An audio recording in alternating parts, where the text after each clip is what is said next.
الجو الساقع ده عايز شوية طبيخ كده، طبيخ كده يدفي الدنيا ويدفي الجو. يلا بينا نعمل بسلة على طريقة مامتي، سهلة وبسيطة خالص.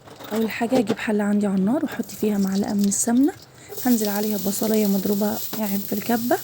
انا مقشرة، لسه مقشرة البسلة حالا، انا ودليدة طبعا. انا هشوح كده البصل مع السمنة كده كويس، وهبدأ انزل. انا بحب اشوح الخضار جدا مع البصل والسمنة كده. هبدأ عليهم بكيلو، ده كيلو من البسلة، عليهم جزرية وسط مقطعاها مكعبات، وهشوح كل ده مع بعضه كده كويس.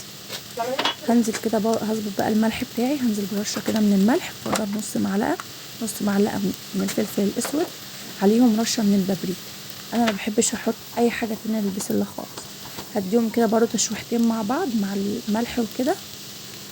هبدا انزل بعصير طماطم، ده نص كيلو من الطماطم اللي هو في مقدار 4 طماطمات. هبدا انزل بقى كده بالصلصه وهقلب كل ده، هسيبها بقى تاخد غلوتين كده مع الصلصة.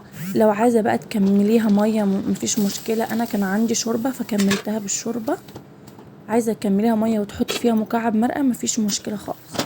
هنا عندي بعد ما بدأت تاخد غلوتين، اول ما احس ان البسلة معايا استوت كده، هبدأ انزل بقى ببطاطس. مش عايزة تحطي مفيش مشكلة، بس انا بحب احط بطاطس.